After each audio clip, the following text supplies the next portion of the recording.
अभी भी हमारे समाज में है। लड़के और लड़कियों में भेद किया जाता है, परिवार वालों से भी और सोसाइटी के तौर पर भी। भारत के बहुत सारे घरों में यही हाल है। बहुत सारे माँ बाप के लिए मैं 2 लाइन में चाहूंगी आप जरूर कहें, जो अपनी बच्चियों को आगे बढ़ने से या बहुत सारी सामाजिक जो भी हो परिस्थितियां, उसकी वजह से वो उनको रोकते हैं। बहुत बुरा लगता है, लेकिन मैं पूछ रहा हूँ कि सहानुभूति व्यक्त करने से कुछ होगा क्या? ये तो उसको भी पता है कि उसका हाल बुरा है, तो सहानुभूति व्यक्त करने का समय गया। अब मैं उनसे दूसरा सवाल पूछना चाहता हूँ। आखिरी जिम्मेदारी तो महिला को स्वयं उठानी पड़ेगी और थोड़ा बोलना भी सीखना होगा। चित्रा जी, मुझे लगता है बोलती तो खूब है ये, लेकिन बोल के ही रुक जाती हैं। घर में जब महिला दुखी होती है तो बोलती तो बहुत है। वो चिल्ला लेगी, इधर उधर कर देगी, रसोई में बर्तन पटक देगी और शांत हो जाएगी। मैं कह रहा हूं, बर्तन पटकने भर से शांति नहीं आनी चाहिए। जंजीरें तोड़े बिना शांत मत हो जाना।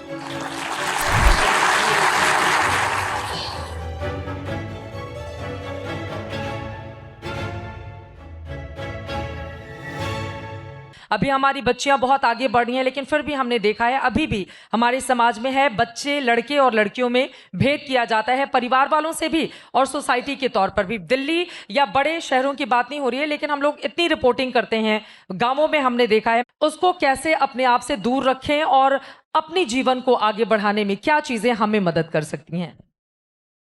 देखिए, इंसान है अगर आप, तो अपने खिलाफ जो कुछ बड़ी से बड़ी मूर्खता का और हिंसा का आप काम कर सकते हैं, उन कामों में से एक ये है लिंग आधारित भेदभाव। क्योंकि इंसानों में 50% तो महिलाएं ही हैं। उनसे आप भेदभाव कर रहे हो तो माने आप उनको जानोगे ही नहीं कभी। और अगर नहीं जानना है किसी को तो बहुत जरूरी हो जाता है कि अपनी आंखें खराब कर ली जाए। भाई, एकाध कोई चीज हो, ये पूरा पेविलियन है, इतना बड़ा है, यहां मैं कह दूं कि मुझे ये यहां पर ये तौलिया रखा हुआ है, इसको नहीं जानना है, तो मैं ये कर सकता हूं कि मैं हर तरफ देखूंगा, मैं इस तौलिए की तरफ नहीं देखूंगा, उपेक्षा कर दूंगा, दिखाई ही नहीं देगा, तो जानने की नौबत नहीं आएगी। पर यहां पर मान लीजिए 50% लड़कियां महिलाएं मौजूद हैं और मैं कह दूं कि मुझे इनको नहीं जानना है, इनके विषय में अपनी मान्यताएं रखनी है बस, तो वो हो नहीं पाएगा। क्योंकि मैं जहां भी देखूंगा ये दिखाई देंगी, ये 50% है, इनकी उपेक्षा करना संभव ही नहीं है। इन्हीं से पैदा होते हैं, घर में भी यही है, बाहर भी, तो उपेक्षा तो की नहीं जा सकती। पर मैंने तो तय कर रखा है कि ये जो है ये हीन होती हैं, इन्फीरियर होती हैं, और मेरे मन में इनके लिए मान्यताएं हैं, इन्हें घर में बंद करके रखो। यूरोप के कई देशों में उन्हें अभी 20-40 साल पहले तक वोट देने का हक नहीं था, ड्राइविंग लाइसेंस नहीं मिलता था। तो मैं मान के चल रहा हूं इन्हें गाड़ी चलाना नहीं आता, इन्हें वोट देना नहीं आता, इन्हें कुछ नहीं आता। तो उसके लिए फिर जरूरी हो जाएगा कि मैं अपनी आंखें ही फोड़ लूं। क्योंकि अगर मैंने इनको गौर से देख लिया तो इनकी सच्चाई दिख जाएगी। और सच्चाई ये है कि हीन तो नहीं है, हीन तो नहीं है, और मुझे मानना जरूरी है कि ये हीन है। मुझे मानना जरूरी है कि ये हीन, और जहां देखो यही दिखाई देती हैं, तो मेरे लिए जरूरी हो जाएगा कि मैं अपनी आंखें ही खराब कर लूं। और जो अपनी आंखें खराब कर लेगा उसने तो अपनी जिंदगी खराब कर ली ना। उसे अब महिलाएं छोड़ दो, कुछ भी ठीक से नहीं दिखाई देगा। आचार्य जी, लेकिन बहुत सारे माँ बाप के लिए मैं 2 लाइन में चाहूंगी आप जरूर कहें, जो अपनी बच्चियों को आगे बढ़ने से या बहुत सारी सामाजिक जो भी हो परिस्थितियां, उसकी वजह से वो उनको रोकते हैं, तो उनके लिए जब आप जैसे लोग बोलेंगे तो मुझे लगता है कि काफी ज्यादा असर पड़ेगा।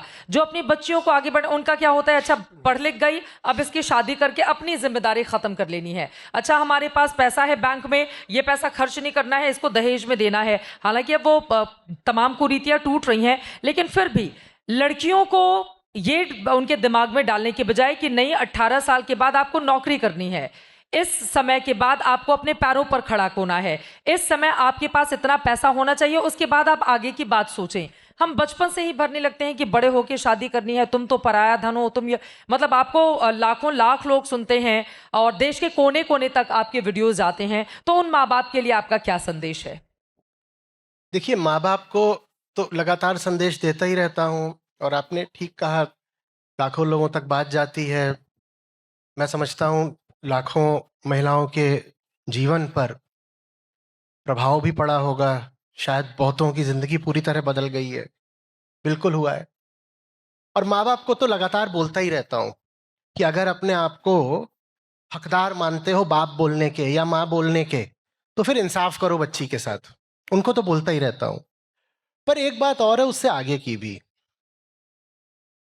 बच्ची के साथ तब नाइंसाफी हो सकती है जब वो बच्ची थी, पर एक बार वो 16-18 की हो गई, 25 या 35 की हो गई, तो वो उस नाइंसाफी को आत्मसात कर चुकी होती है। ये जिस लिंग आधारित भेदभाव की हम बात कर रहे हैं ना, इसको करने वाले सिर्फ पुरुष ही नहीं है, महिलाएं दूसरी महिलाओं के खिलाफ भी करती हैं, और खतरनाक बात यह कि महिलाएं खुद अपने खिलाफ भी करती हैं। और उसमें बहुत सारा रोल होता है टीवी सीरियल का। आप उठाकर देख लें तो उसमें एक महिला दूसरी महिला को पीछे खींचने में लगातार लगी रहती है, और घर में महिलाएं गौर से इतना देखती हैं, फिर टीवी बंद करने के बाद उन चीजों को वो घर में अप्लाई करती हाँ। हैं। अब महिला 35 साल की हो गई है मान लीजिए, हाँ। ये तक हो सकता है कि माँ बाप दोनों गुजर गए हों, माँ बाप तो इस दुनिया में ही नहीं है, लेकिन वो आज भी स्वयं को हीन मानती है और वो अपनी बच्ची में भी हीनता के संस्कार भर रही है। बिल्कुल बिल्कुल। तो आखिरी जिम्मेदारी तो महिला को स्वयं उठानी पड़ेगी। दूसरे ने आपके साथ जो किया सो किया, आप अपने साथ बुरा क्यों कर रहे हो? बिल्कुल। दूसरे ने आप पर कुछ प्रभाव, कुछ संस्कार डाले तो डाले, और तब आप असहाय थी, दुर्बल थी, आपने स्वीकार कर लिया, पर आज भी क्यों स्वीकार करे हुए हो? अब तो 18 पार कर गए ना, मैं तो कह रहा हूं अब 35 की हो गई, 55 की हो गई। तो महिलाओं की दुर्बलता का एक बहुत बड़ा कारण यह है कि महिलाएं स्वयं ही उस दुर्बलता के साथ सामंजस्य बना बैठी हैं, एडजस्ट हो गई हैं। और जो व्यवस्था चलती है ना पितृप्रधान, उसमें इतना ही नहीं किया जाता कि बस शोषण कर लो महिला का, शोषण के एवज में उन्हें कुछ सुख सुविधाएं भी दे दी जाती हैं, बिल्कुल। और उन सुख सुविधाओं की लत लग जाती है। सब जानते हैं, महिलाओं का हितैषी हूं इसलिए बोल रहा हूं। माँ बाप को इतना बोला है मैंने, इतना बोला है मैंने कि लड़कियों के साथ भेदभाव करते हो, कि उनको और बोलने का अब मैं कोई तुक नहीं समझता।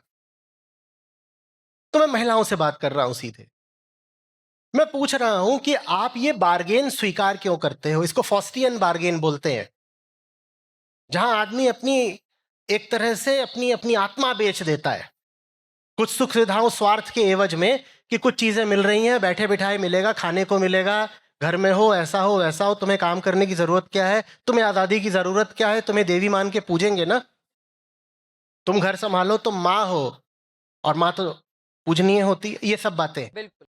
महिला जब तक अपनी प्रगति का और मुक्ति का बीड़ा स्वयं नहीं उठाएगी, दूसरों से शिकायत करना और दूसरों से उम्मीद करना बात को बहुत नहीं आगे ले जा सकता, क्योंकि दूसरों के पास अपनी जिंदगी है भाई, और इस दुनिया में इतना निस्वार्थ, इतना निष्काम कोई होता नहीं कि दूसरे के लिए अपनी जान दे दे। तो जिसको अपनी जिंदगी बचानी है, जिसको खुद बेहतरी करनी है, उसे अपना जिम्मा खुद लेना पड़ेगा। बिल्कुल। तो अब आप लोगों के ऊपर है कि आपको अपनी जिंदगी कहां तक ले जानी है।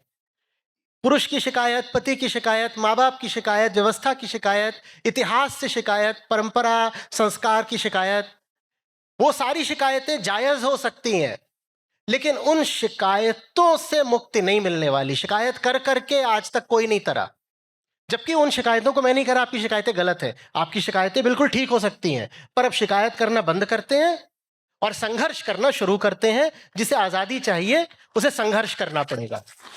ये बहुत सुंदर बात आपने बोली है, और यकीनन जब भी इस तरह की परिस्थिति आए तो खुद से पूछ लेना चाहिए कि हमें अपनी जिंदगी से क्या चाहिए। कई बार उंगली पकड़ के माँ बाप एक छोर तक पहुंचाते हैं, वहां से कोई और मिलता है, दूसरी छोर तक ले जाता है। बच्चा पैदा होने के बाद जिंदगी महिलाओं की और बदल जाती है।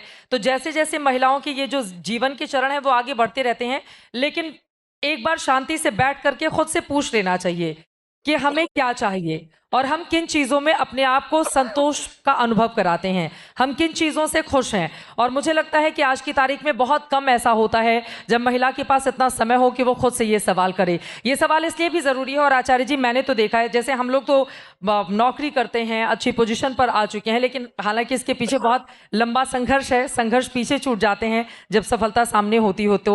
लेकिन बहुत सारी महिलाएं जो घर का कामकाज करती हैं उनको गिना ही नहीं जाता है। जैसे मैं अपनी मम्मी, वो नौकरी नहीं करती थी, लेकिन सुबह से लेकर सुबह 4 बजे से लेकर रात के 10-11 बजे तक लगातार वो करती रहती थी। लेकिन अगर पिताजी कमा के आएंगे तो सारा ख्याल उनका रखा जाएगा, और घर में अगर किसी के भी अगर हाउस वाइफ हैं तो कहा जाता है तुम करती क्या हो, दिन भर तो घर पे रहती हो। इस तरह का ताना दिया जाता है। जबकि सच्चाई ये है कि हम अगर एक दिन घर में खाना बनाने वाली या झाड़ू पोछा करने वाली नहीं आए तो हमारी जिंदगी क्या होती है, दिन भर वही करते हुए खट जाती है। उनको बहुत कमतर आंका जाता है। तो उनके लिए क्या है संदेश आपका? देखिए, कि आप कम से कम, हमें पुरुषों से आगे नहीं जाना है, हमें पुरुषों के बराबर रहना है, चाहे वो घर में काम करने वाली महिला हो, ऑफिस में काम करने वाली महिला हो, या यहाँ पर बैठी हुई महिलाएं या लड़कियां या बेटियां हो। जी, मैंने घर में रहने वाली महिलाओं को पुरुषों से ज्यादा काम करते हुए देखा है। सच बात है। मैंने बाहर काम करने वाली महिलाओं को घर में आ करके अपनी दूसरी पारी शुरू करते हुए देखा है कि बाहर का काम कर लिया, अब घर का काम शुरू करो। मैंने घर में रहने वाली महिला को सबको खाना खिलाने के बाद खुद खाते हुए देखा है। मैंने देखा है कि कई बार कैसे, अब तो ठीक है लोगों के पास पैसा आ रहा है, लेकिन फिर भी भारत की बहुत बड़ी जनसंख्या है अनुपात में, जहां पर बाई के और धोबी के पैसे बचाने के लिए, और ज्यादा नहीं, 500, 1000, 1500, 2000 बचाने के लिए वो अपने दिन के 2 घंटे लगाने को तैयार हो जाती हैं, भले ही डिटर्जेंट से हाथ उनका कैसा भी हो जाए। मैंने ये सब होते हुए देखा है। मैं चाहूं तो अभी सहानुभूति के तौर पर उनसे बोल सकता हूं कि तुम्हारे साथ बहुत बुरा हो रहा है, और उनकी हालत देखता हूं तो बहुत बुरा लगता है। मैं उनसे कह सकता हूं कि मुझे तुम्हारे लिए रोना आ रहा है, पर यह बोलने से कुछ होगा क्या? वो निस्संदेह घर में बिल्कुल गाय की तरह बंधी हुई है, और बिल्कुल जैसे घर में हम किसी पशु को बांध लेते हैं और उसमें अपना ही स्वार्थ हम देखा करते हैं, वैसा ही उसका हाल होता है। भारत के बहुत सारे घरों में यही हाल है। बहुत बुरा लगता है, लेकिन मैं पूछ रहा हूं कि सहानुभूति व्यक्त करने से कुछ होगा क्या? ये तो उसको भी पता है कि उसका हाल बुरा है। मैं जा करके बस वहां पे कह दूं, अरे माय कॉमिजरेशंस, मुझे बड़ी संवेदना है आपसे, इससे कुछ होगा क्या? तो सहानुभूति व्यक्त करने का समय गया। अब मैं उनसे दूसरा सवाल पूछना चाहता हूं। मैं पूछना चाहता हूं कि जब तुम्हारे काम की कद्र नहीं, तो तुम कद्र जताते क्यों नहीं? जहां तुम्हारे काम का कोई मूल्य नहीं, तो तुम वो काम करे क्यों जा रहे हो? कहीं ऐसा तो नहीं कि तुम्हारा अपना डर ही है जो तुमसे वो काम करवा रहा है? और झूठ मत बोलना कि प्रेम के नाते कर रहे हो, क्योंकि ये तो कोई प्रेम होता नहीं जो 100 तरह का अत्याचार और अन्याय बर्दाश्त कर ले। बिल्कुल। तुम घर में हर तरह की उपेक्षा झेलते हो, जो कि कई बार क्रूरता जैसी होती है, तुम उसको झेलते हो, और तुम्हारी हालत देख करके कोई भी थोड़ा संवेदनशील आदमी हो तो रो पड़े। बिल्कुल। तुम ये जो इतनी अपनी दुर्दशा घर में कराते हो, झूठ मत बोलो कि प्रेम के नाते कराते हो। मत कहो कि मुझे परिवार से बड़ा प्रेम है इसलिए ये मैं सब अपनी दुर्दशा बर्दाश्त करती हूं। मैं पूछ रहा हूं कहीं ऐसा तो नहीं कि सिर्फ डर है जो तुमको तुम्हारा जायज हक मांगने नहीं देता? और डर तो किसी हालत में सही नहीं हो सकता। अध्यात्म का केंद्रीय विषय ही यही है कि डर से कैसे मुक्ति मिले। आप उपनिषदों के पास जाएं और आप कहें कि मैंने ये सीखा कि बिना डरे कैसे जीना है, यही उनकी केंद्रीय बात है, तो आपने गलत नहीं कहा। उपनिषद बस यही सिखा रहे हैं कि बिना डर के कैसे जिया जा सकता है। तो अगर आप गृहिणी हैं और आप घर में सिर्फ डर की वजह से खटती रहती हैं, और डर और लालच, स्वार्थ, ये एक ही सिक्के के दो पहलू होते हैं, बिना स्वार्थ के कभी डर होता नहीं। तो चाहे आपको डर हो चाहे स्वार्थ हो, वो एक ही बात है। तो आप गृहिणी हैं और आप अपने साथ 100 तरह की दुर्दशाएं स्वीकार कर रही हैं। तो मैं चाहता हूं कि आप देखें कि इसमें आपके स्वार्थ कहां छुपे हुए हैं, इसमें आपका डर कहां बैठा हुआ है। आपका डर है जो अंततः आपका शोषण कर रहा है, कोई बाहर वाला नहीं। बाहर वाले को दोष दोगे तो बहुत होगा, अधिक से अधिक सहानुभूति मिल जाएगी, और सहानुभूति देने में मेरी कोई रुचि नहीं है। सहानुभूति देने वाले तो बहुत होते हैं, आके अरे अरे अरे बड़ा बुरा हो रहा है आपके साथ, क्या बताएं, हाउसवाइफ्स इतना काम करती हैं पर कभी उनको क्रेडिट नहीं मिलता। अरे ये जीडीपी कैलकुलेट करने का तरीका ही बहुत बेकार है, हाउस होल्ड वर्क को जीडीपी में काउंट नहीं किया जाता। ये सब लिप सर्विस है, इससे कुछ नहीं होता। ये सब करने से जो घर में खट रहा है उसकी हालत में सुधार हो जाता है क्या? वो तो बस घर में ये कर रहा है कि दिन भर आलू के पराठे और धनिया टमाटर की चटनी बना रहा है दूसरों के लिए, और जिनके लिए पराठे और धनिया टमाटर की चटनी बन रही है वो खा पी के निकल जाते हैं, दुनिया देखते हैं, करियर आगे बढ़ाते हैं, घूमते हैं फिरते हैं, सब तरीके से जो भी उनकी प्रगति है विकास है करते हैं।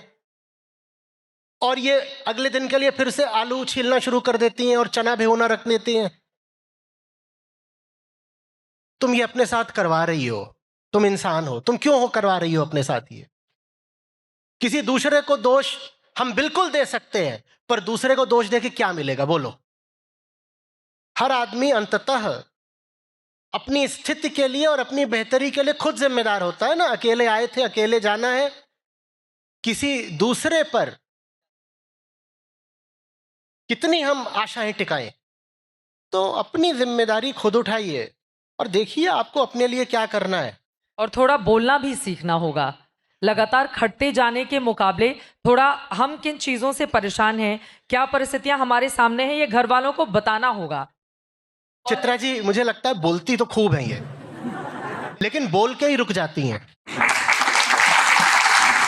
घर में जब महिला दुखी होती है तो बोलती तो बहुत है, और जो घर के बाकी लोग होते हैं उसको बोलने देते हैं। कहते हैं इसका बोलना कुकर की सीटी की तरह है, प्रेशर रिलीज हो जाता है। वो चिल्ला लेगी, इधर उधर कर देगी, रसोई में बर्तन पटक देगी और शांत हो जाएगी। मैं कह रहा हूं बर्तन पटकने भर से शांति नहीं आनी चाहिए, जंजीरें तोड़े बिना शांत मत हो जाना।